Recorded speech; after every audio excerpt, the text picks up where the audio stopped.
Donc, à mon tour de, bonsoir mesdames, bonsoir mesdemoiselles, bonsoir messieurs, à mon tour de remercier Henri parce que c'est assez rare qu'on invite les libéraux à exprimer leurs idées.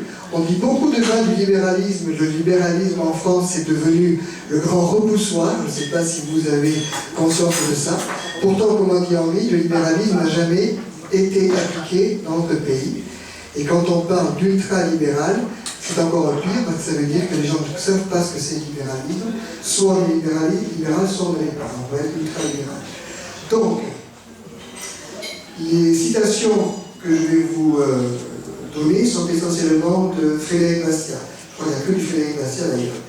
Frédéric Bastiat est un économiste qui est français, qui est né à Bayonne, tout près d'ici, à Victor-Hugo.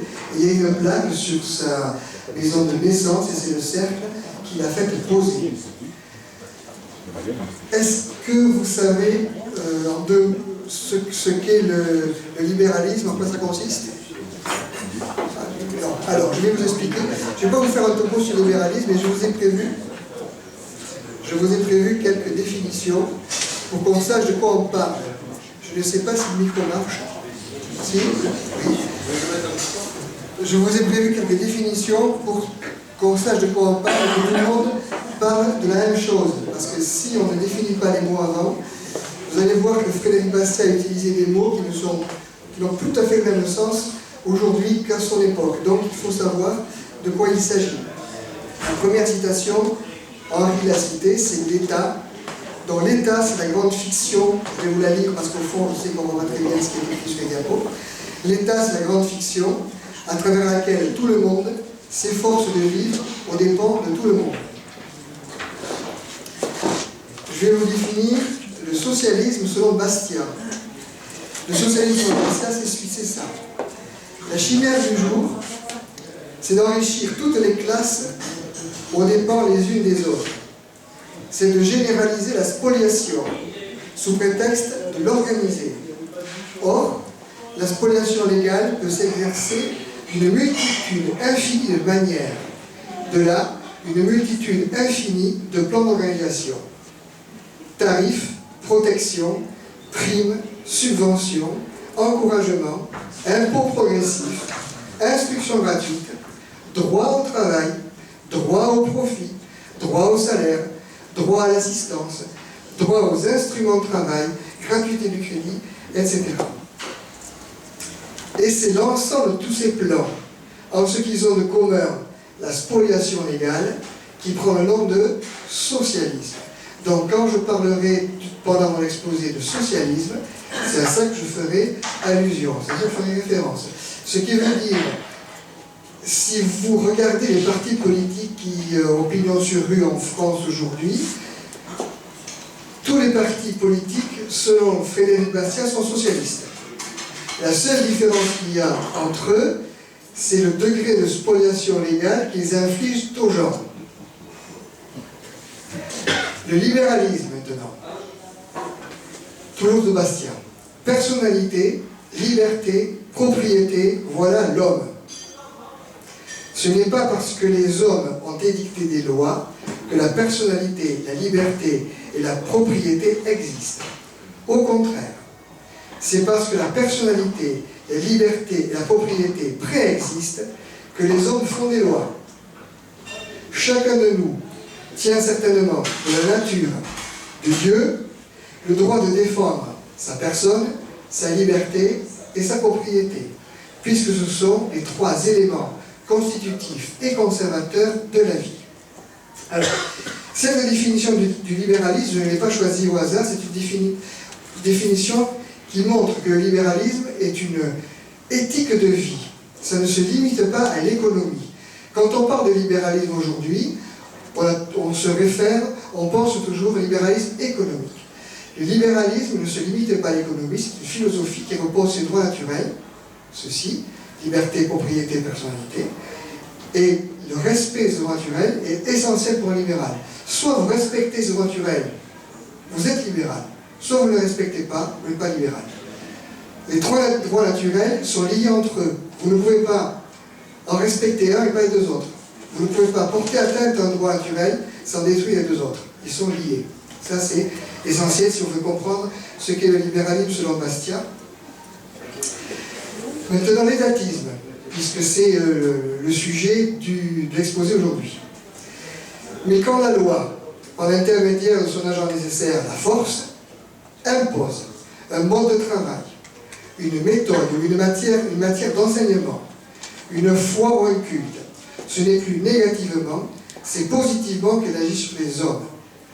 Elle substitue la volonté du législateur à leur propre volonté, l'initiative du législateur à leur propre initiative. Ils n'ont plus à se consulter, à comparer, à prévoir. La loi fait tout cela pour eux. L'intelligence leur devient un même inutile. Ils cessent d'être des hommes, ils perdent leur personnalité, leur liberté, leur propriété. Essayez d'imaginer une forme de travail imposée par la force, qui ne soit une atteinte à la liberté, une transmission de richesse imposée par la force, qui ne soit une atteinte à la propriété.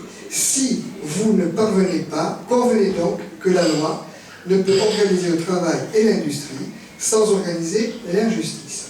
Alors ça aussi, c'est une définition que je n'ai pas choisie par hasard, parce que dans le monde actuel que nous vivons en France, on vous parle toujours de l'État intervient pour la justice sociale.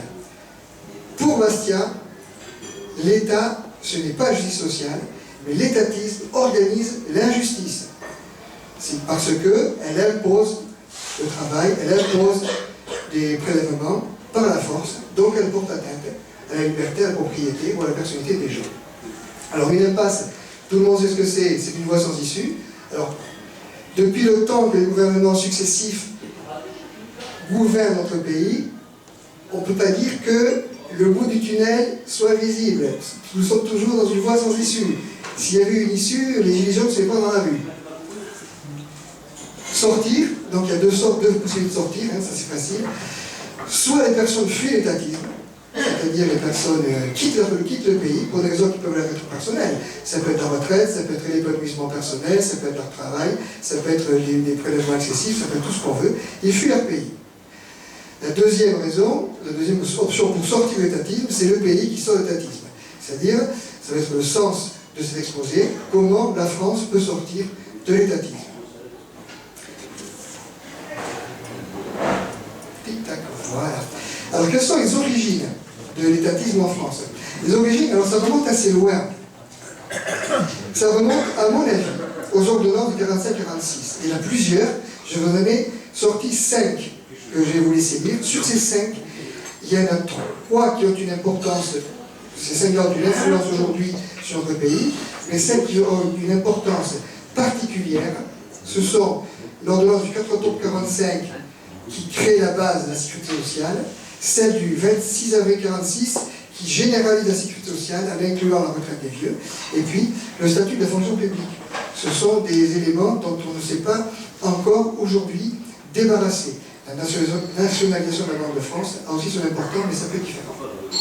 Donc, nous payons aujourd'hui la facture de plus de 40 ans d'étatisme, 73 ans si on part des ordonnances, ou 44 ans si on part du dernier budget équilibré qui date de 1974. Parce qu'en fait, l'étatisme n'a jamais fonctionné. L'étatisme n'a jamais fonctionné parce que dès le début, dès que les ordonnances ont été prises, quelques années plus tard, eh bien, ça ne marchait pas. En 1958, l'économie n'allait pas. De Gaulle est arrivé au pouvoir. De Gaulle et Pompidou ont fait venir Rueff, qui était un libéral. Et Rueff a dû batailler contre les étatistes. Et finalement, De Gaulle a tranché en faveur de Rueff. Et il a créé le nouveau franc qui veut 17%. Il a ouvert le commerce extérieur français. Il a ouvert la France, en partie, pas autant qu'aujourd'hui. Mais les idées, pendant l'application libérale du plan Rueff a permis à la France de sortir de la crise, et ça a duré jusqu'en 1974. 1974, choc pétrolier, nous y reviendrons. Tout le monde pense peut-être que la sécurité sociale a fonctionné ou est allée bien un jour. Eh bien non, la sécurité sociale n'a quasiment jamais fonctionné. En 1952, Pinet face aux difficultés économiques de la France, disait déjà il faut que je fasse des réformes de la sécurité sociale. Et c'est son ministre de Santé Gazier qui a fait les premières mesures pour redresser la sécurité sociale et en particulier maîtriser les dépenses. Donc maîtriser les dépenses de la sécurité sociale, c'est quelque chose qui date de la création de la sécurité sociale. Donc ça n'a jamais marché.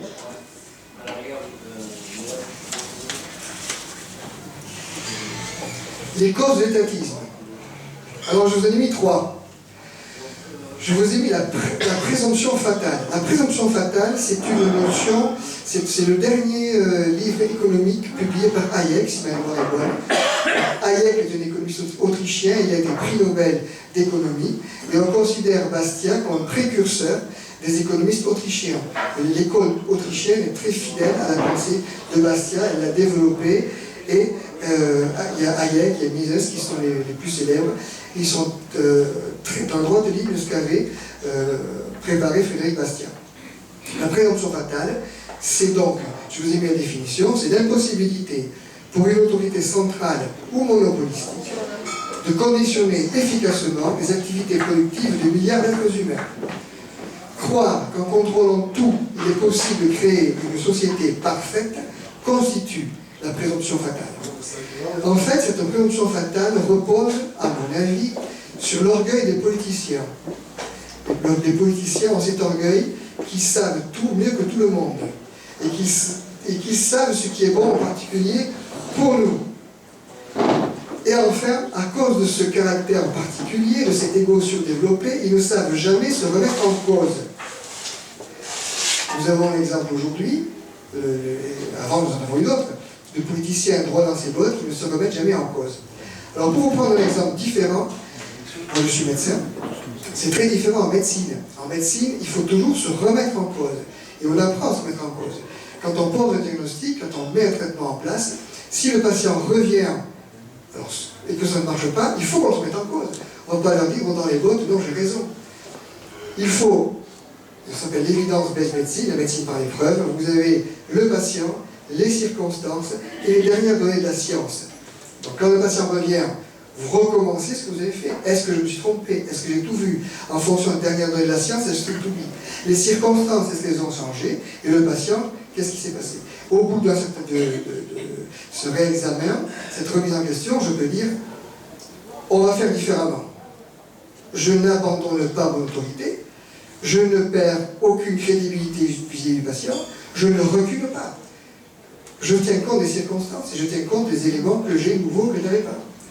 Si je dis, après je peux dire aussi au patient, écoute, j'ai tout revu, pour moi, on est dans la bonne voie, attends 2-3 jours, je donne ce papier, tu feras ça si jamais ça ne passe pas et tu reviens. Bon. Je peux lui dire que la voie est bonne et je peux lui dire que la voie n'est pas bonne. Mais dans aucun cas, je considère ça comme un concours de testostérone où c'est celui qui est la plus grosse qui va gagner et l'autre qui va perdre. C'est une question de savoir se remettre en cause. Et les politiciens, ils n'ont pas. Ils ont ce péché d'orgueil, cette présomption fatale, comme dirait Hayek, où ils se retrouvent avec le moindre concession est considérée comme un recul et tout le monde leur tombe dessus. Donc c'est quand même un drôle de monde. La spoliation légale. La spoliation légale, donc vous avez, je vous ai donné la définition, c'est ce qui repose sur service. La spoliation légale, mais Frédéric Bastiat, il y a deux racines. Ça s'appelle l'égoïsme humain et la fausse philanthropie. La fausse philanthropie, c'est facile. La fausse philanthropie, c'est la sécu. Je vole l'argent des gens, et ensuite je fais philanthrope, et je vous donne des sous pour vous soigner. Ça, c'est la fausse philanthropie. Pour Bastiat, la philanthropie, la charité est gratuite et volontaire. C'est-à-dire que je donne volontairement. Autrement, ce n'est pas la charité, c'est la spoliation légale. L'égoïsme humain. L'égoïsme humain, c'est facile à comprendre aussi. Pour pouvoir avancer dans la vie, il faut travailler. Mais le travail, c'est une peine. Et l'homme est un temps penchant à fuir la peine. C'est pour ça qu'il innove. Parce que s'il innove, c'est pour fuir les peines. Ou les souffrances ou les efforts. Bon. Il y a deux manières de s'enrichir ou de prospérer. Donc, on travaille ou on vole. Si vous volez, il y a deux manières. La manière légale et la manière illégale. Si vous volez de manière illégale, vous êtes en prison. Enfin, jusqu'à présent. Si vous volez de manière légale, ben vous faites élire Et puis à ce moment-là, vous pouvez prendre tous les impôts que vous voulez, toutes les taxes que vous voulez, toutes les subventions que vous voulez, et les distribuer à qui vous voulez. Ça, c'est la spoliation légale, et donc c'est les... Et la loi, on dit que la loi est pervertie parce que, comme je vous dis tout à l'heure, le rôle de la loi, c'est de préserver la liberté, la propriété et la personnalité. Si la loi ne le fait pas, elle est pervertie, parce qu'elle porte atteinte à ses droits. Et si vous voyez la deuxième citation, la perversion de la loi est une cause perpétuelle de haine, de discorde, pouvant aller jusqu'à désorganisation sociale. Je pense qu'on n'est pas loin de la désorganisation sociale. Et une des causes d'étatisme, pour moi, c'est que l'État n'aime pas les gens. Pourquoi l'État n'aime pas les gens?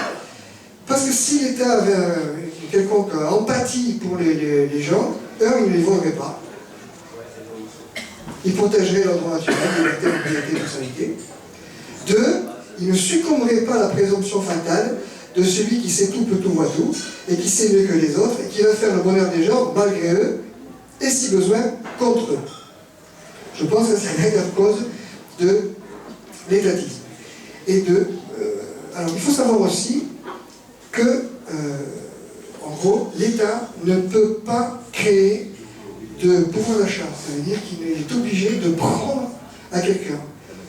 Soit il prend à quelqu'un, et il va le donner, soit l'État peut interdire certains secteurs d'achat. Mais l'État ne peut jamais le pouvoir d'achat, il ne peut que le réduire.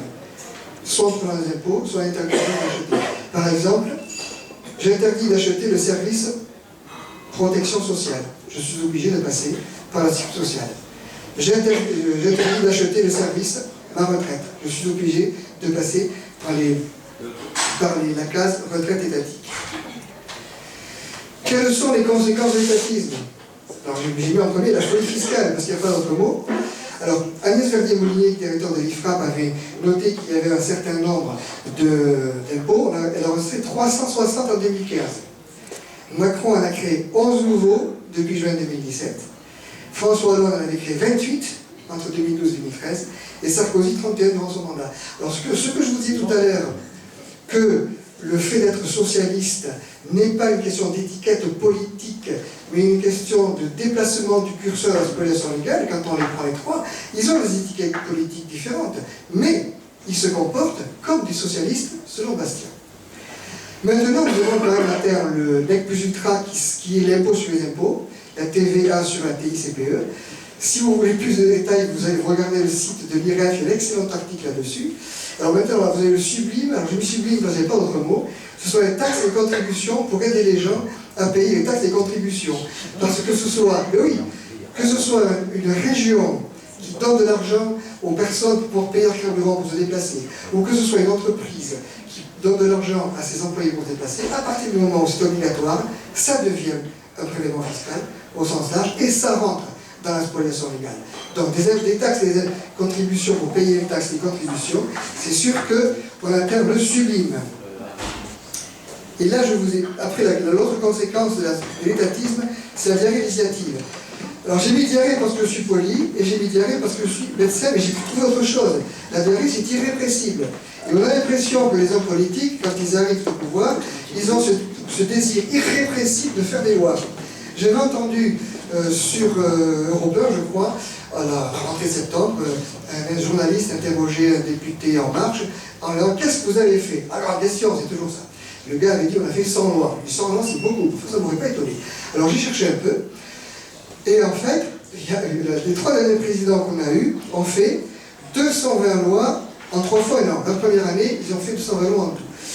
55 pour Macron, 69 pour Hollande et 96 pour Sarkozy. Alors, il ne faut pas regarder forcément le nombre, parce qu'une loi peut toucher des secteurs vastes. Par exemple, la loi Elan, une des dernières lois qui est passée actuellement, touche plusieurs secteurs. Donc, on peut avoir une loi petite avec un ou deux articles et une loi vaste. Mais ce qui est intéressant à regarder, c'est l'ensemble des secteurs qui sont touchés. Vous verrez que rien n'échappe au pouvoir de la loi. La loi est partout. Quels que soient les secteurs de la vie, en France, la loi est partout. Ça veut dire, ça veut dire que les Français sont enserrés dans un filet législatif et réglementaire. Les mailles de ce filet deviennent de plus en plus petites, on ne laisse rien passer et l'État resserre petit à petit ce filet. L'initiative individuelle disparaît, la responsabilité individuelle disparaît, les incitations productives disparaissent, et après on se retrouve dans une situation comme aujourd'hui, où c'est la pagaille, plus personne ne sait où on va, l'État n'a plus d'argent, enfin disons qu'il ne sait plus, à force il a tué la poule de l'or, en fait c'est ça, et on se trouve tout ça. Et regardez bien, c'est police, sécurité, armée, droit et justice, économie, finance, industrie, logement, transport, ville, tout y passe, tout. Aucun secteur de votre vie n'échappe à la loi. Alors, toute cette multiplication de lois se retrouve dans 72 codes, une myriade de normes. Il y a un livre qui est sorti qui s'appelle La dictature des normes. Nous avons des normes partout, nous avons des normes pour chaque chose. Et qu'est-ce que ça, cette multiplication des lois, ça induit quelque chose d'extrêmement important. Ça induit ce qu'on appelle l'insécurité juridique. Vous avez l'insécurité fiscale, parce que vous ne savez pas de quelle manière on va vous plumer les mains, et vous avez l'insécurité juridique. Ça veut dire que n'importe quelle entreprise, n'importe quel particulier, doit prendre en compte le fait que les lois changent tout le temps. Et ça entraîne un gaspillage énorme de ressources, en particulier dans les entreprises, puisqu'elles ont des services dédiés, et si les grosses entreprises ont des gros services, les petites entreprises rares aussi, parce que l'insécurité juridique peut être source de catastrophes pour elles. Si elles ne respectent pas une loi, ça peut être pire pour elles que si elles ont un concurrent qui leur taille les paupières. Parce que c'est de ne pas respecter une loi, elles se retrouvent devant un tribunal. Et c'est autre chose que de discuter ou de se battre avec un concurrent. L'État n'est pas un concurrent. L'État n'est pas un allié de l'entreprise. L'État, c'est l'adversaire. Il fait des lois, il empêche l'échange libre. Les ordonnances de 45, dont je vous ai parlé tout à l'heure, elles ont fait quelque chose qui est très grave à mon avis.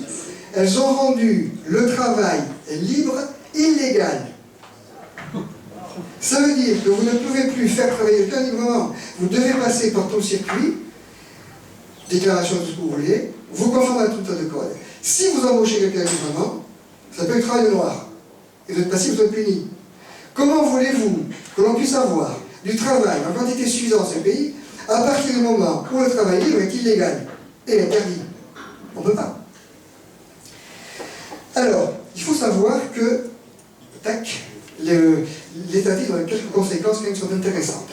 D'abord, je vous ai marqué la conception du système socio-administratif.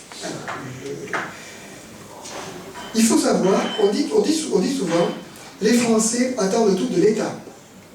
On entend ça. Hein? Eh bien, le système est organisé pour que les Français attendent tout de l'État. Exemple, je suis indépendant, je suis qui n'importe qui. Hein. Je veux ne pas être une charge pour la société pour mes vieux jours, je veux organiser moi-même ma retraite. Je ne peux pas, il faut que je passe par l'État. Il faut que je retourne à l'État, monsieur l'État, veux-tu organiser ma retraite? Même si je ne suis pas d'accord, il va le faire.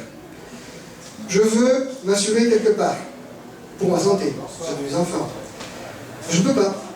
Il y a Claude Reichmann qui a monté, ça fait plus de 20 ans, qui se bat pour se libérer de la sécurité sociale.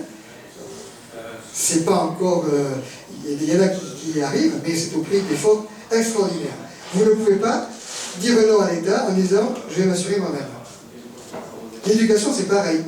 Si vous voulez inscrire votre enfant dans une école qui vous convient, soit parce que le programme vous convient mieux, soit parce que vous voulez en une autre, vous ne pouvez pas. Parce que officiellement, s'il a été aboli, la carte scolaire existe toujours. Vous ne pouvez pas. Si vous voulez aller dans une école libre, l'école libre, c'est 20%, c'est un quota. Si vous rentrez dans les 1% supplémentaires ou 3%, vous ne pouvez pas. Si vous voulez dans une vraie école libre, c'est-à-dire non sous contrat, c'est extrêmement difficile. Il y en a quelques dizaines, voire quelques centaines en France, mais ça existe. C'est très difficile d'y accéder, vous ne pouvez pas. Donc, le système est organisé pour rendre les gens dépendants de l'État. Et l'État est une machine à redistribuer. C'est une machine à redistribuer parce que les prélèvements obligatoires ne servent pas à rendre un service équivalent à la somme qui vous est prélevée. Quand on écoute à la radio ou ailleurs, on vous dit s'il n'y avait pas d'impôt, s'il n'y avait pas de prélèvement obligatoire, on n'aurait pas d'infirmière, on n'aurait pas de policier, on n'aurait pas de juge, etc. On fait référence à l'impôt service. Impôt en échange d'un service. Ça ne génère pas faire Bastia, c'est vrai, l'impôt et un service équivalent à la sortie. Mais ce n'est pas ça. La partie service, la partie de l'impôt qui va rémunérer un véritable service est très faible. La plus grosse partie de l'impôt sert à la redistribution, c'est-à-dire à la justice sociale. Et d'ailleurs, quand vous écoutez quelqu'un qui parle à la télé ou à la radio, il vous parlera toujours de redistribution et de justice sociale. Il ne vous parlera jamais de l'impôt-service. Parce que si on parle d'impôt-service aux Français, ils vont bien se rendre compte qu'ils paient cher pour un service qui n'est pas rendu. Donc, c'est une machine à redistribuer, c'est pas une machine à engendrer la responsabilité, c'est pas une machine à engendrer la prospérité, c'est une machine à engendrer les subventions.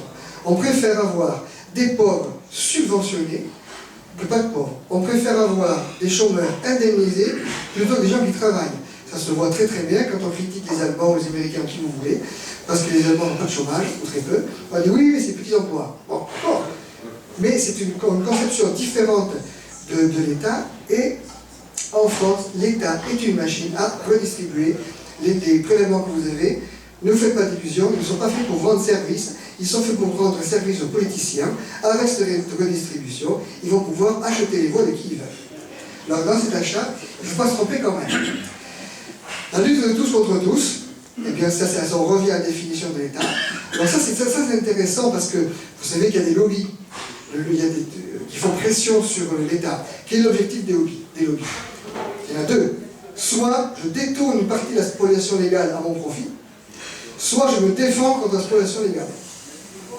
Exemple, j'ai un lobby écologiste.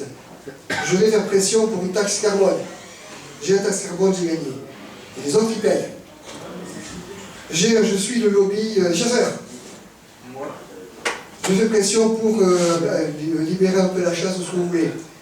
J'y arrive, j'ai gagné. Alors évidemment, le lobby qui n'est pas écologique va dire « Ouais, le gouvernement a cédé au lobby chasseur. » D'accord? Ça veut dire qu'il n'a pas écouté le lobby écologiste. Mais de toute façon, c'est toujours une lutte tous contre tous. Quelqu'un pour piquer de l'argent ou pour faire une loi contre quelqu'un. Quelqu'un pour se défendre, qu'on ne lui pique pas trop d'argent, ou qui ne subisse pas les conséquences néfastes de la loi. C'est pour ça que la spoliation légale engendre la lutte de tous contre tous. Vous ne pouvez pas avoir une société pacifiée si vous avez la spoliation légale. Vous ne pouvez pas. On revient à la définition que je vous ai donnée du socialisme. L'État schizophrène, l'État schizophrène, ça veut dire qu'il veut tout et son contraire. Par exemple, il veut toucher les taxes sur le tabac et diminuer la consommation de tabac. Il paye avec la Sécu et il encaisse avec les taxes. L'essence, c'est pareil. Il veut lutter contre la production de CO2 par les voitures, mais il encaisse des taxes sur le carbone, et ainsi de suite. L'État est toujours quelqu'un qui a deux têtes, deux pieds, jamais deux même sabot, il veut tout son contraire, et ça ne peut pas marcher. Le résultat de tout ça, eh bien, ça détruit la situation productive. Ça veut dire que personne n'est encouragé ni à travailler, ni à innover. Parce que si vous travaillez et que vous innovez, pour peu que vous commenciez à gagner un petit peu d'argent, vous allez vous faire plumer. Et si vous arrivez, malgré les lois et les règlements et les contraintes qu'on vous impose, à innover un petit peu, on va vous mettre davantage de lois, davantage de règlements, et si vous en avez beaucoup, on mettra encore davantage d'impôts. Donc, les gens ne sont pas encouragés à travailler, ils ne sont pas encouragés à innover, ils ne sont pas encouragés à produire. Et tout cela conduit à quoi? Ça conduit à l'assèchement du secteur marchand. Parce que, dans un pays comme la France, ce qui produit des richesses, c'est le secteur marchand. L'État prend des richesses du secteur marchand et les redistribue. En 1945, les ordonnances avaient, aujourd'hui ils ont 48% de prélèvements obligatoires, 57% de dépenses du PIB, je parle. À l'époque, en 1945, le taux de prélèvement obligatoire, pour son plus par cas, était moins important. Ça veut dire que le secteur marchand pouvait encore fonctionner. Si le secteur marchand, grâce au secteur marchand qui fonctionnait, on a dit la France est une URSS qui a réussi. Vous vous souvenez de cette citation? La France est une URSS qui a réussi. Eh bien, la deuxième URSS est en train de se casser la figure parce que le secteur marchand est à sec. Il ne peut plus payer et supporter le poids de l'État-providence. Il ne peut plus. Il est à sec. La dernière conséquence, c'est l'infantilisation des populations, avec une disparition de la responsabilité individuelle. En gros, l'État nous dit, Vous êtes tous bien gentils, vous êtes des grands gamins. Vous êtes absolument incapables de faire quoi que ce soit dans votre vie, ni de vous assurer contre la maladie, ni de prévoir votre retraite, ni quoi que ce soit. Heureusement, moi, l'État, je vais faire tout ça pour vous. Ça, c'est l'infantilisation des populations. La principale conséquence, monsieur le maire, bonjour. La principale conséquence sur laquelle je vais insister aujourd'hui de l'étatisme, c'est ce qu'on appelle le mal investissement. Le mal investissement, c'est aussi une notion des économistes autrichiens. Le mal investissement, ça désigne un investissement dans de mauvaises lignes de production. Ça veut dire que ça ne répond pas aux vrais besoins à long terme, et ça veut dire que ça conduit inévitablement à des gâchis et à des pertes. Ludwig von Mises, dans son article en 1936, s'appelait « La théorie autrichienne du cycle », utilise le terme « investissement injustifié ». Et Müller-Rothbard, pour lui, presque toutes les actions de l'État relèvent du mal investissement parce qu'il y a des monopoles et il y a l'absence du système des prix. Le prix, ce sont les informations. L'État est coupé d'informations, il prend des décisions de manière politique. Il ne prend pas des décisions parce qu'il y a des bonnes informations. Et on revient à la présomption fatale. Il n'a pas d'information, il croit l'avoir et il décide ce qu'il veut. Alors, le totalitarisme vert, parce qu'il porte atteinte aux droits naturels, qui sont la liberté, la propriété, la personnalité, entraîne des gaspillages énormes. J'ai écouté tout à l'heure RMC, l'émission d'Éric Brunet, donc il y a eu des sommes qui étaient avancées pour la transition énergétique, le mal investissement. Alors, Éric Brunet a dit 80 milliards d'euros depuis le début de la transition énergétique qui ont été investis là-dedans. Et le auditeurs a dit non, c'est pas 80, c'est 300. Alors, vous pouvez vérifier, j'ai pas eu le temps depuis midi de vérifier, mais ce sont des sommes gigantesques qui ont été dépensées dans ce genre d'investissement qu'on appelle la transition énergétique. Alors ça a des conséquences dramatiques parce que ça envoie à la casse, ça détruit des filières entières de notre secteur industriel qui sont performantes. Ça peut détruire le secteur de la chimie, si un produit chimique n'a pas l'air de plaire aux écologistes. Ça peut détruire une filière complète qui est la filière du diesel, parce que ça ne plaît pas aux écologistes. Et ça peut détruire aussi 14 centrales nucléaires, 14 réacteurs nucléaires, parce que ça ne plaît pas aux écologistes. C'est une destruction, c'est un gaspillage énorme parce qu'on détruit des outils productifs. Et la France, est un pays qui serait assez riche pour envoyer à la casse des pans entiers de son économie qui fonctionnent au prétexte de transition énergétique, parce qu'il y en a un qui dit il faut des énergies renouvelables, il faut 50% de circonstances. C'est quelque chose qui ne tient pas debout et on marche complètement sur la tête. Ces filières de mal investissement, transition écologique, n'ont même pas eu besoin de passer par le marché. Le marché est un sélection. Vous innovez quelque chose, vous proposez un produit sur le marché, s'il rend service aux gens, il passe. S'il ne rend pas service aux gens, il se casse la figure. Les éoliennes ou les industries d'énergie renouvelable n'ont pas eu besoin de passer par la filière marché et concurrence. On a créé directement des impôts sur votre essence ou sur votre électricité d'ailleurs, parce qu'il y a beaucoup de taxes sur l'électricité. On prend votre argent et on le met directement dans la poche des constructeurs d'éoliennes. Et il faut savoir aussi que ces industries-là ne sont pas plus propres que les industries qui veulent détruire. Parce que, quand on regarde ce qui se passe en Allemagne, par exemple, ils sont en train de... C'est la lignite de très mauvais combustible.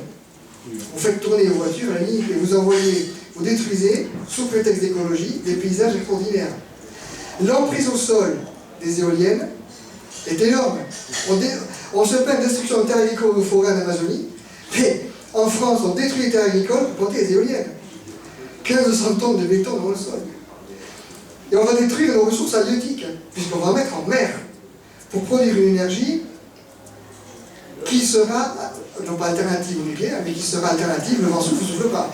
Donc il n'y a pas de stabilité, et il y a en plus nécessite une production, une centrale derrière pour produire de l'électricité quand le vent ne souffle pas. Donc c'est un grand massacre financier. Et puis nous avons aussi l'autre point d'investissement, quand on vous dit, c'est créateur d'emplois. Alors, Frédéric Bastiat cite le cas de Napoléon, qui faisait creuser les fossés, boucher les fossés. C'était du travail. Donc, pour créer des emplois en France, on va dire, on détruit Fessenheim, ça crée des emplois, ça crée rien du tout. On voit les emplois qui sont créés, mais on ne voit pas tout ce qui est détruit. Et puis détruire une centrale, un réacteur, c'est beaucoup, ou une filière comme le diesel, c'est beaucoup plus grave que de creuser et boucher un fossé, parce qu'on détruit un outil productif. Et on détruit un outil qui nous rend service, pour des prétextes idéologiques. Donc évidemment, c'est autre chose que de creuser ou de creuser et boucher un fossé. Quand on dit les nouvelles industries, les nouvelles énergies créent plus d'emplois que les anciennes, on confond emploi, travail, service, utilité. Ah, je lis celle-là. Emploi, travail, service, utilité. Prenons un exemple. Pour produire 1 mégawatt dans une énergie classique, on va dire qu'il faut un emploi. D'accord ? Emmanuel Macron, dans son discours le 26 novembre, a dit il faut une énergie abondante de bon marché. Alors, je ne veux pas critiquer Emmanuel, mais il ne prend pas le bon chemin. Quand on dit les énergies vertes vont créer 1, 2, 3 ou 4 emplois pour produire une quantité d'énergie, c'est une aberration économique, comme dirait Frédéric Bastiat. Frédéric Bastiat dirait hérésie. Une aberration économique. Parce qu'évidemment, là où vous pouvez faire un emploi à 1 mégawatt, si vous en faut 4, elle ne va pas être abondante, elle ne va pas être bon marché. Donc, on confond l'objectif, qui est quand même de produire l'énergie bon marché, et la création d'emplois. Et Bastien vous rappellera que vous avez certes vu les emplois que vous avez créés dans les nouvelles filières d'énergie renouvelable, mais vous n'avez pas vu les emplois qui ont été détruits ailleurs. Parce qu'il a bien fallu piquer l'argent à quelqu'un pour le donner aux industries éoliennes. Donc ça a détruit les emplois. Tic-tac, voilà. Donc ça, je vous ai mis ça parce que je trouve ça très pertinent. Nous allons sauver le monde à nous tout seuls. Alors, ben oui, il faut savoir quand même que ces gens-là, qui vous demandent aujourd'hui de faire des sacrifices extraordinaires, qui vous demandent de sauver la planète, d'arrêter la fin du monde, que vos petits-enfants respirent de l'air pur en 2040. En 2040 ou 2050, ils n'y seront plus. Donc, tranquille. Ces gens-là qui vous demandent ça, et qui vous traitent d'imbéciles presque, quand vous ne comprenez pas vraiment la finalité de ce qu'ils annoncent, ces gens-là, depuis 1914, ils n'ont pas été fichus d'équilibrer un seul budget. Ils vous donnent des leçons. Ces gens-là, vous avez 6 millions de chômeurs, toutes catégories confondues, et ils vous donnent des leçons. Vous avez une pénurie un peu partout. On manque de médecins, il y a une pénurie de soins. Il y a une pénurie de travail, il y a des chômeurs. Il y a une pénurie de logement, il y a des SDF. Et ces gens-là vous disent, moi je vais sauver le monde, et je vais arrêter la fin du monde, etc. Donc, c'est un discours qui n'est absolument pas digne de confiance. On ne peut pas. Quand on ne sait pas, depuis 1974, équilibrer un budget, on ne va pas donner des leçons aux Français, parce qu'ils ne comprennent pas bien pourquoi ils devraient sacrifier ce saignant blanc aujourd'hui, pour que leurs enfants respirent peut-être un air pur en 2040. Parce qu'attendant, ce qu'auront nos enfants et petits-enfants, déjà aujourd'hui, quand ils naissent, 35 000 € de dette sur la tête. Et si on doit saigner à blanc les parents et les grands-parents, je ne vois pas quel serait le bénéfice pour les petits-enfants. Actuellement, nous sommes dans une période de régression. Hayek écrit la présomption fatale entraîne le déclin de la civilisation. Et nous avons actuellement un déclin à cause de cet étatisme, de ces choses-là. Ça, je vous l'ai dit. Je vous ai même cité, la citation de Bastiat qui est sortie. Alors, ce qu'on voit et ce qu'on ne voit pas, travaux publics. C'est creuser des fossés et combler les fossés.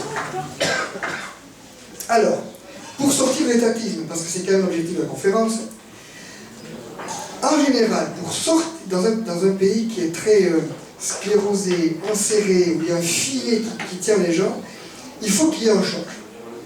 Sinon, c'est difficile parce que les gens ne réalisent pas mieux. Alors, il y a eu des chocs avant, il y a eu des occasions manquées. En 1914, il y a eu le choc pétrolier, le premier choc pétrolier. Guerre de Kippour, Israël gagne, les pays arabes et l'OPEP quadruplent les prix du pétrole. Ça a eu plusieurs conséquences. Première conséquence, les Européens se sont couchés devant les pays arabes. Alors, c'est une conséquence, si vous lisez Batior, si vous lisez d'autres personnes, ça s'appelle le Rabia. Ce n'est pas le sujet de la conférence d'aujourd'hui, mais je vous conseille de vous pencher sur ce qu'est le Rabia, c'est-à-dire le dialogue euro-arabe. Ça, c'est une conséquence. L'autre conséquence, ça a été que l'État a dit, vous inquiétez pas, je vais vous sauver et je vais vous protéger. Il dit toujours ça. Donc, il est parti, qu'est-ce qu'il a choisi comme voie? Il n'a pas choisi de dire, bon, je vais vous protéger, on va défendre les libertés individuelles, propriété, personnalité, et pour liberté, propriété, personnalité. Il a dit, je vais investir. Et il a commencé à remettre ses grosses pattes dans le système économico-social français. Et il a choisi, pour faire ça, non pas d'augmenter les impôts, parce que ça se serait vu. Il a choisi la dette. Et le dernier budget équilibré, 74. Et depuis, on est toujours en dette. Parce que l'État n'a jamais eu le courage de dire qu'il est au-dessus de ses moyens. Voilà. 2007-2008, autre choc, la crise des subprimes. En crise des subprimes, contrairement à ce qu'on peut penser, il y a une conférence qui a été faite au cercle très intéressante à l'université de Bayonne par Vincent Bénard. Vous en trouverez le texte sur notre site. Je peux faire un résumé. Je vais vous faire un résumé, mais c'est en 2 mots. La crise des subprimes, contrairement à ce qu'on peut penser ou à ce qu'on vous a raconté, la crise des subprimes est une crise de l'État. Ça remonte à loin. C'est l'État américain qui a décidé de contraindre les banques à prêter à des gens insolvables. À partir de là, c'était cuit. Quand la bulle a éclaté, le système s'est effondré. Mais le point de départ, jamais aucune banque saine ne prêtera des gens insolvables. On reproche même aux banques de ne pas prêter assez d'argent. Alors on entend ça. Jamais une banque saine ne prêtera à quelqu'un d'insolvable. Parce que la véritable richesse d'une banque, c'est la solvabilité de ses clients. L'État américain a obligé, contraint les banques à prêter les gens insolvables. Évidemment, ça s'est cassé la figure. Quand ça s'est cassé la figure, l'État a dit, je vais vous protéger. Malheureusement, il aurait pu dire, on va respecter propriété, initiative individuelle. Non! Il a dit, il a encore mis ses sales pattes là-dedans, et il est intervenu encore plus devant dans nos vies. Il a sauvé tout un tas de choses, il a prétendu sauver les banques, etc. Et résultat, pour la France, nous sommes encore dans la panade, nous sommes toujours dans la panade. Il n'a pas saisi l'occasion pour mettre tout à plat. Enfin, il n'est jamais trop tard. Aujourd'hui, nous avons les gilets jaunes, se traduit le ras-le-bol fiscal et le reste. J'avais mis au départ le ras-le-bol fiscal, puis après j'ai ajouté les gilets jaunes. Mais il n'y a pas que le ras-le-bol fiscal, il y a un petit peu le ras-le-bol de tout. Alors, il ne faudrait pas que le mouvement des gilets jaunes soit de nouveau une occasion manquée. Parce que quand on écoute ce que disent les gilets jaunes, leurs représentants, ils restent dans l'ancienne économie, ils restent dans la spoliation légale. C'est-à-dire, ils disent, il y a de l'argent, il faut prendre aux riches, il faut prendre au Total, il faut prendre au GAFA, il faut prendre aux fraudeurs fiscaux, il y a 100 milliards qui traînent de fraude fiscale, il faut les récupérer, on va faire tout ça. Ils sont dans un raisonnement spoliation légale. C'est pas ça qu'il faut faire. Si on fait comme ça, on n'aura rien gagné. Personne n'aura rien gagné. Ce qu'il faut faire, c'est dire, bon, on arrête, on ne vole plus personne, on se met autour de table, et on regarde ce qui se passe, et on regarde ce qu'on peut faire. Alors, je vous ai pris ces principes pour sortir l'étatisme, mais qu'est-ce qu'on peut faire? C'est uniquement sorti du travail de Frédéric Bastiat. Vous avez en petit, en haut, les titres des ouvrages auxquels je fais référence, et pas après, je vous ai sorti les modifications que l'on peut apporter si on dit stop, allez, on arrête la spoliation légale, et on voit comment on peut faire. Alors, quels sont les principes? Les principes, c'est d'abord transformer le pays en profondeur et de ne pas modifier le curseur de la spoliation légale. L'État se concentre sur ses fonctions régaliennes et il réprime toutes les atteintes à la propriété, à la personnalité. Ensuite, chacun a le libre choix de solliciter la structure qui lui convient et dont il attend un service. Et la fourniture de service est libre. Et les individus sont responsables de leurs actes. Ça veut dire la fin du monopole public, puisqu'il y a un libre choix de la concurrence, ça veut dire un État réduit, une diminution des dépenses publiques. Et ça veut dire que si quelqu'un prend l'initiative, se trompe et est en difficulté, c'est sa responsabilité. L'État n'a pas volé à son secours. Parce qu'il y a quelque chose qui est amusant à voir, c'est que quand une entreprise prospère, par exemple une Total, il faut, on va dire, 10 milliards de bénéfices, on veut leur, ah c'est trop, il faut leur piquer leur argent. Maintenant, supposer qu'une entreprise soit en difficulté, on va le perfuser. Too big to fail. Trop gros pour se casser la figure. L'État va donner, l'État schizophrène, il va donner de l'argent pour sauver l'entreprise qui se casse la figure. Souvent c'est à cause de lui d'ailleurs. Et quand l'entreprise va bien, il la saigne. Donc, ça va plus. Donc voilà. L'État consacré aux fonctions régaliennes s'appelle la minarchie. On réprime les droits naturels, on met fin à la perversion de la loi, et chacun a le libre choix de choisir la structure dont il a un service, et les individus sont responsables de leurs actes. En ce qui concerne les ressources des gens, chaque personne a la libre disposition de l'intégralité de ses revenus. C'est-à-dire, ça s'appelle le salaire complet. Ça veut dire que les personnes, on leur rend, on leur donne, pour qu'elles puissent le dépenser comme elles l'entendent, l'intégralité de leur salaire. C'est-à-dire charge patronale, tout ce que vous voulez, inclus. Alors il faut savoir qu'en France, ça vous double presque votre salaire. Quand les gens disent je gagne 1200 € par mois, c'est pas vrai. Ils doivent en gagner 2100 ou 2200. Ils ont leur salaire complet. Alors cette notion de donner le salaire complet aux gens est importante. Parce que, actuellement, quand on dit mais si l'État ne prenait pas des impôts, vous ne pourriez pas. Non, l'État ne prend pas d'impôts, il me rend les sous et je peux. Donc il est important de donner aux gens un salaire complet. Pour ceux qui ne sont pas salariés, ça veut dire quoi? C'est le chiffre d'affaires diminué des frais nécessaires à l'exercice de sa profession. Le reste, c'est pour vous. Il faut une fiscalité simple. Alors, Bastia parle d'un seul impôt. Dans cette époque, il n'y en a pas beaucoup déjà. Le délire fiscal ne tournait pas à plein. Donc, lui, il disait il faut un seul impôt, faible, proportionnel aux revenus et perçu en échange de services. Comme les individus ne peuvent pas forcément tout faire, à un moment ou à un autre, il faut qu'ils délèguent. Il faut que la collectivité fasse à leur place. Mais l'impôt est lié au service rendu. Si vous n'avez pas de service, vous n'avez pas d'impôt. Il disait que l'impôt devait être perçu au niveau communal. C'est un petit peu ce qui se fait en Espagne, c'est-à-dire pour Bastia, les communes prélèvent l'impôt, et ensuite elles redonnent à l'État ce qui. Enfin, l'État demande et les communes donnent ce qu'ils veulent. C'est le montage de l'envers.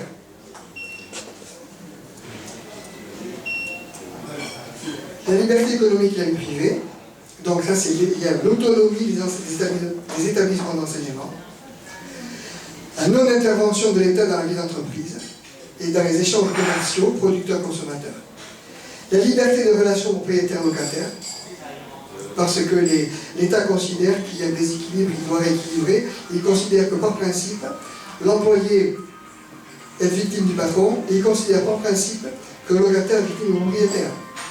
Par principe. Donc il doit intervenir.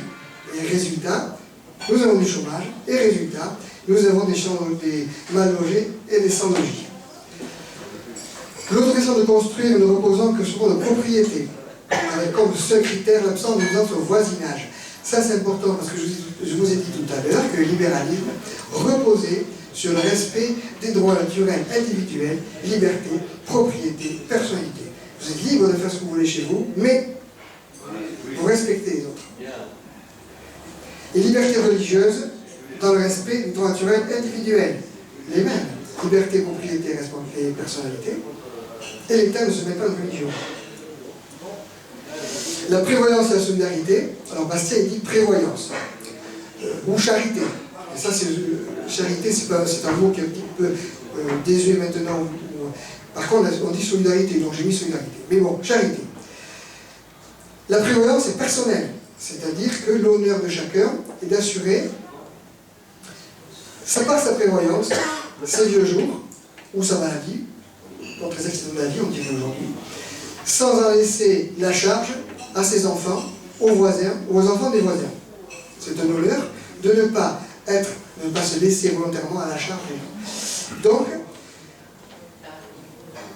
Comme il dispose de la totalité de ses revenus et qu'il est soumis à un très faible prélèvement fiscal, il peut abonder un compte épargne dédié, il peut s'assurer lui-même auprès de l'assurance de son choix, contre la maladie ou pour pouvoir sa retraite. L'avantage qu'il y a, c'est que quand vous assurez une assurance privée, c'est un contrat. Avec la Sécu, vous n'avez pas de contrat. Demain, la Sécu décide, je rembourse des préservatifs, je ne rembourse pas autre chose, il n'y a rien à dire. Si la Sécu vous dit, je ne rembourse pas ça, il n'y a rien à dire. Il n'y a pas de contrat. Ils font ce qu'ils veulent.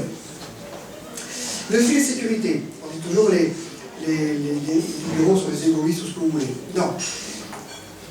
N'importe qui peut avoir un problème dans sa vie, n'importe qui peut avoir un pépère. Il faut donc, Frédéric Bastiat dit, un filet de sécurité. Et cette filet de sécurité est abondée par une aide qui les remplace toutes. Actuellement, vous avez des... J'ai regardé sur, on va revenir, les aides aux entreprises, vous en avez plus de 2000. Les aides aux personnes en difficulté, vous en avez des centaines aussi. Et ce qui se cumule. Non, vous mettez une aide. Puis vous avez une aide, pas à la pierre ou pas autre chose, vous avez une aide à la personne qui les remplace toutes. Et ça peut prendre la forme d'un chèque. Chèque assurance santé, chèque éducation, chèque logement, tout ce que vous voulez. Pourquoi? Parce que ça permet aux gens qui sont pauvres de choisir. On est pauvre peut-être, mais on est absolument capable de choisir. Alors j'ai mis la dernière chose, notre nation, parce que j'en ai un peu marre qu'on raconte n'importe quoi sur la France. J'en ai un peu marre aussi qu'on prenne la France dans la boue. J'en ai un peu marre qu'on dénature notre histoire. J'en ai un peu marre qu'on critique, qu'on démolisse notre culture. Donc j'ai mis notre nation. Frédéric Bastiat dit quelque part qu'il ne dira jamais de mal de la France. Donc, notre nation, sécurité intérieure, extérieure, la justice et la paix. La paix passe par la liberté des échanges. L'un est la condition sine qua non de l'autre. Frédéric Bastiat parle d'harmonie. Harmonie économique. Les harmonies. Si les gens échangent librement, le monde va fonctionner harmonieusement. Je ne sais pas si vous connaissez la vidéo du crayon de Friedman, Milton Friedman. Je vous invite à la regarder sur Internet. Vous tapez crayon Friedman, vous l'avez. Il explique comment le commerce libre, l'échange libre, peut faire coopérer spontanément des gens qui ne se connaissent pas, qui sont de religions différentes, qui sont de philosophies différentes, sans qu'ils se tapent dessus. Et ça fonctionne harmonieusement et tout le monde est content. Donc, vous ne pouvez jamais avoir l'unanimité, les gens de même religion, les gens de même pensée, etc. Mais vous pourrez avoir l'harmonie. L'harmonie, c'est ce que demande Frédéric Bastiat, ça passe par le libre-échange et le respect des droits naturels. Il faut des citoyens partie prenante de la sécurité, évidemment, puisque chacun de nous a le droit de défendre, y compris par la force, sa liberté, sa propriété, sa personnalité. Il faut une armée puissante, respectée, équilibrée, entraînée, puisque l'État est consacré aux fonctions régaliennes. Il faut une police, une justice débarrassée des faux délits engendrés par les faux droits. Les faux droits, vous en souvenez, droit au travail, droit à ceci, droit à cela, c'est la spoliation légale. Ça encore aux tribunaux. Et la justice et la police ont détourné la protection des biens et des personnes. Avec les libéraux, ça se passe pas comme ça. Réformer la France, on arrive à la faire. Alors, en essayant continuellement, on finit par réussir, donc plus ça rate, plus on a de chance que ça marche. C'est un proverbe Shadok. Alors je vous lis pourquoi. Parce qu'actuellement, vous avez, on interroge la radio, on interroge la télé, des gens qui se sont toujours trompés. Depuis 1974, ils se sont trompés. Ceux qui ont entrepris, ils ont modifié quelques paramètres avec le curseur, mais ils ont toujours trompé. Eh bien, il faut essayer quelque chose de nouveau, ce que dont j'ai parlé tout à l'heure. Alors, est-ce que la France est irréformable? Alors, d'abord, l'affirmer, c'est le meilleur moyen de rien changer. Puisque la France est irréformable. En fait, toutes ces prétendues réformes reposent sur le technique suivant. Je perds, tu gagnes. La spoliation légale pour moi. Pour toi, pardon. Je gagne, tu perds. La spoliation légale pour moi. Tout le monde perd. Quand tout le monde perd, les gens commencent à se rendre compte que dans le système que nous avons actuellement, tout le monde perd. C'est pour ça que nous avons les gilets jaunes avec 80% de gens qui les soutiennent. Tout le monde perd. Et puis la population commence à réaliser ça. Autrement dit, toute réforme se fait au dépens de quelqu'un et vous aurez toujours une opposition parce que ce quelqu'un va être content. Et c'est normal. Et il manque les vraies réformes qui sont des réformes gagnant-gagnant. Et on arrive à la conclusion. Pour avoir des réformes gagnant-gagnant, il faut prendre le contre-pied de tout ce qui a été entrepris depuis des décennies. C'est-à-dire qu'il faut arrêter de faire une succession d'échecs en disant ça rate, donc ça va réussir. Non, ça a raté, ça continuera à rater. Il faut ce qu'on appelle la liberté économique. Il faut entreprendre de réelles réformes sur le système et pas que des aménagements paramétriques. Il faut relancer tout ce qui a été détruit, qui sont les incitations productives. Il faut encourager les gens à travailler. Il faut mettre fin à la spoliation légale. Et il faut sortir la présomption fatale, qui est cet orgueil des politiciens, comme je disais tout à l'heure, qui pensent disposer, qui pensent savoir tout ce qui est bon pour l'humanité, et faire mourir des gens malgré eux. Pour ça, il faut répondre à la question, qui fait quoi? Est-ce que l'État le fait? Est-ce que les individus le font? Et il faut que le changement vienne du bas. Parce que tous les changements qui viennent du haut n'ont jamais réussi. Donc, tout le monde y gagne. À mon avis, il y a trois choses pour que tout le monde y gagne. C'est recevoir, percevoir l'intégralité de ses revenus. Que vous soyez le plus petit ou que vous soyez le plus grand, tout le monde a intérêt à ce qu'on leur rende tout l'argent. Deuxième chose, vous avez un impôt, on a remis un seul. Bon, certains copains libéraux avec qui je discute me disent qu'il en faut deux. Bon, alors, quand on saura savoir si elle n'a pas de 360 impôts, il en faut un ou deux, on va gagner. C'est bon. Disons, on va dire un impôt faible et proportionnel. L'impôt progressif qui tue les situations, il n'en faut plus. Les impôts multiples, tout un tas de choses, il n'en faut plus. Un impôt. Pourquoi? Parce qu'ils ont un salaire complet, l'intégralité de leurs revenus, et on ne leur prend pas beaucoup. Donc ils peuvent choisir. Et ça relance les situations productives. Et puis enfin, il faut la liberté immobilière, parce que les gens doivent se loger. Si les gens ne se logent pas, il y a droit des perdants. Tout le monde peut se loger, c'est gagnant-gagnant, tout le monde gagne. Donc, ça sont les trois choses, à mon avis, par lesquelles tout le monde gagne. L'intégralité des revenus, peu d'impôts, et la liberté du marché immobilier. Et enfin, il faut un filet de sécurité, parce que tout le monde peut se prendre des pieds en tapis, fonds de vouchers, comme on dit, qui sont des bons d'échange, dans ces contrats de service. Il faut que ce soit les Français qui décident. Les politiciens n'ont rien voulu faire, ils n'ont jamais réussi à rien décider. Donc je dis, la France est réformable. Mais non, les Français décident. Ça veut dire qu'il faut ouvrir les secteurs à la concurrence, pour mettre au monopole public, et laisser les gens choisir. Tout à l'heure, je parlais, est-ce que je peux choisir mon assurance santé? Non, je ne peux pas. Je passe par la Sécu. Est-ce que je peux choisir mon retraite? Non, je ne peux pas. Je passe par les caisses de retraite obligatoires, puis c'est un monopole. Résultat, j'ai des retraites de misère. Non. Vous devez pouvoir choisir un service. On privatise, on va dire, choisissez. Vous avez tous vos sous, choisissez. Et enfin, il faut la démocratie directe. Alors, Frédéric Bastiat n'est pas un fanat du scrutin électoral, ni du scrutin majoritaire, parce qu'il dit toujours, c'est la loi de la majorité. La majorité va imposer, une majorité électorale va imposer ses vues, on en parlait avec je sais plus qui tout à l'heure, va imposer ses vues aux autres. Et puis tu n'as rien à dire. Tu es élu pour 5 ans ou pour 6 ans, paf, tu n'as rien à dire, j'ai été élu. Tu es élu légalement, mais tu n'es pas forcément légitime. La légitimité est reliée à l'éthique. L'éthique et la légitimité, ça se gagne tous les jours. Tous les jours. À l'égalité, c'est bon. La légitimité, c'est autre chose. Donc il faut la démocratie directe, je l'ai mise, parce que si on veut que ce soit les Français qui sont porteurs du projet de réforme, il faut qu'ils puissent agir. Donc on va leur demander de choisir par la démocratie directe. Et je crois qu'on arrive à le faire. Je vous ai trois petites citations de Bastiat. Très brèves. Oui. Alors, d'un côté, les droits qui se soulèvent et se coalisent, on répugne à froisser une foule d'existences auxquelles on a donné une vie artificielle. De l'autre côté, le public a désappris à agir par lui-même. Au moment de reconquérir cette liberté, c'est ce que Diderot propose. Reconquérir votre liberté. Au moment de reconquérir cette liberté qu'il a si ardemment poursuivie, il a peur. Il la repousse. Allez donc lui offrir la liberté de l'enseignement. Il croira que tout ça va s'éteindre. Allez donc lui offrir la liberté religieuse. Il croira que l'athéisme va tout envahir. On lui a tant dit et répété que toute religion, toute sagesse, toute science, toute lumière, toute morale réside dans l'État et en découle. Toc. Le socialisme, comme la vieille politique de Milléman, confond le gouvernement à la société. C'est pourquoi, chaque fois que nous ne voulons pas qu'une chose soit faite, par le gouvernement, il en conclut que nous ne voulons pas qu'elle soit faite du tout. Par exemple, on rejette l'écologie de l'État et le totalitarisme vert, ça ne veut pas dire qu'on suit complètement l'environnement. Nous sommes intéressés comme tout le monde à l'environnement, mais sur des choix personnels. Il en conclut que nous ne voulons pas que ce soit fait, par le gouvernement, il en conclut que nous ne voulons pas que cette chose soit faite du tout. Nous repoussons l'instruction par l'État, donc nous ne voulons pas d'instruction. Nous repoussons une religion d'État, donc nous ne voulons pas de religion. Nous repoussons l'égalisation par l'État, donc nous ne voulons pas d'égalité.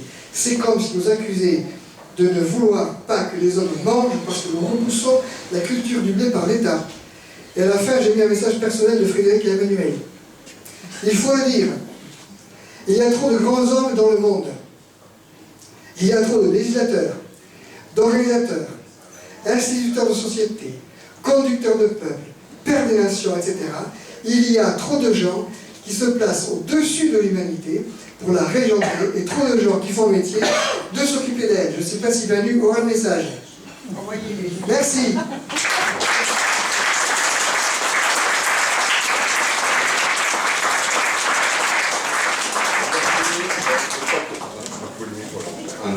Oui. Donc, monsieur le maire, je crois que vous, devant vos appels. Oui. Oui. Bon, allez, supportez bien l'aviron. T'as pas parlé de vous?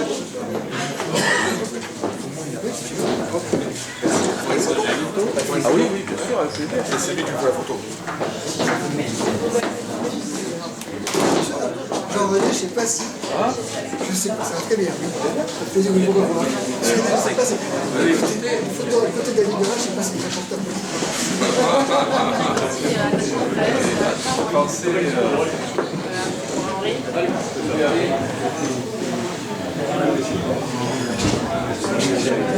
T'es là encore, voilà. Merci.